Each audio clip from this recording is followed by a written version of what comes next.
Donald Trump Greenland को खरीदना चाहते हैं। चीन वहां अपनी मौजूदगी बढ़ाने की कोशिश कर रहा है और डेनमार्क किसी भी हाल में ग्रीनलैंड को हाथ से निकलने नहीं देना चाहता। लेकिन सवाल यह है कि आखिर बर्फ से ढका ये टापू दुनिया की सबसे बड़ी ताकतों के लिए इतना ज्यादा अहम क्यों है? हाल ही में एक कॉन्फ्रेंस के दौरान डोनाल्ड ट्रंप ने साफ कहा कि अमेरिका ग्रीनलैंड को लेकर गंभीर है, क्योंकि ये उनकी नेशनल सिक्योरिटी से जुड़ा मामला है। ट्रंप ने यहां तक चेतावनी दे दी कि अगर डेनमार्क ने अमेरिका को ग्रीनलैंड लेने से रोका तो इसे अनफ्रेंडली एक्ट माना जा सकता है और डेनमार्क पर भारी ट्रेड टैरिफ लगाए जा सकते हैं।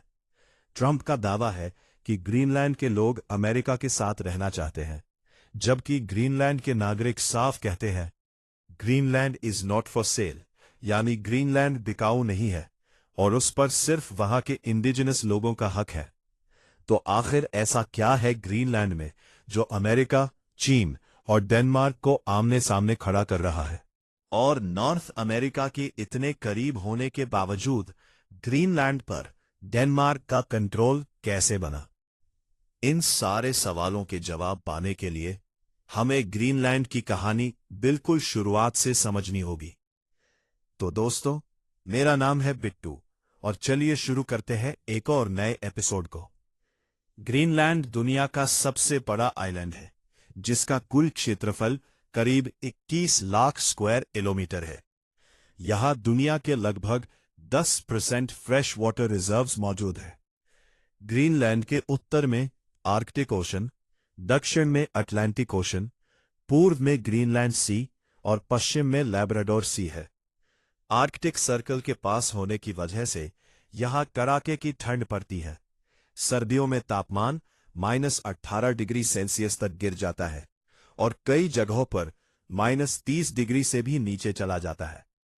इसी भीषण ठंड की वजह से ग्रीनलैंड का करीब 80% हिस्सा साल भर बर्फ से ढका रहता है और सिर्फ दक्षिणी व पश्चिमी तट ही गर्मियों में आइस फ्री होते हैं। यही वजह है कि ज्यादातर आबादी इन्हीं इलाकों में रहती है। ग्रीनलैंड में इंसानों की पहली एंट्री करीब 2200 ईसा पूर्व हुई थी। इन्हें पैलियो इनुइट्स या पैलियो एस्किमो कहा जाता है, जो हजारों साल पहले साइबेरिया से बेरिंग स्ट्रेट होते हुए अलास्का पहुंचे और फिर वहां से ग्रीनलैंड के पश्चिमी तट पर आए।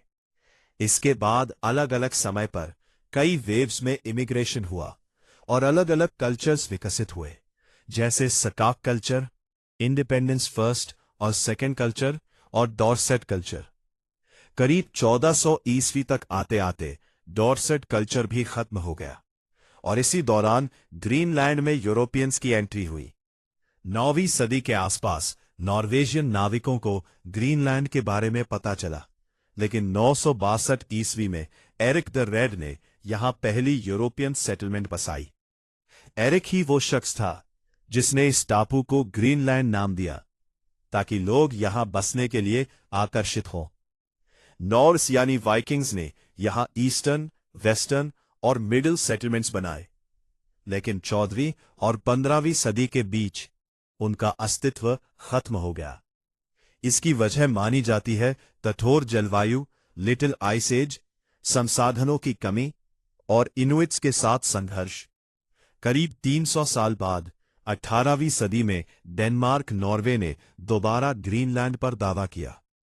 1721 में मिशनरी हेंस एग्डे यहां पहुंचे और डेनिश कॉलोनी की नींव रखी। बाद में यूरोप की राजनीति, नेपोलियन वॉर्स और 1814 की ट्रीटी ऑफ कील के बाद ग्रीनलैंड आधिकारिक रूप से डेनमार्क के कंट्रोल में चला गया।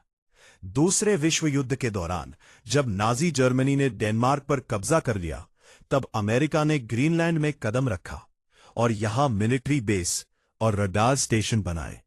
यहीं से ग्रीनलैंड की स्ट्रेटेजिक वैल्यू अमेरिका के लिए और बढ़ गई।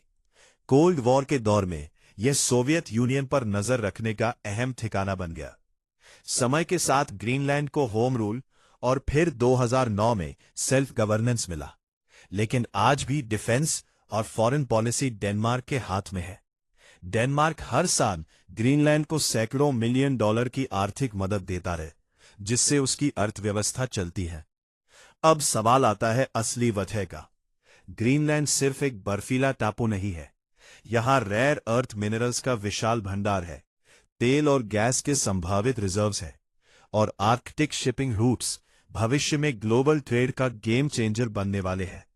यही वजह है कि अमेरिका ग्रीनलैंड को अपनी नेशनल सिक्योरिटी से जोड़कर देखता है। चीन यहां एंट्री लेना चाहता है और डेनमार्क इसे किसी भी कीमत पर खोना नहीं चाहता।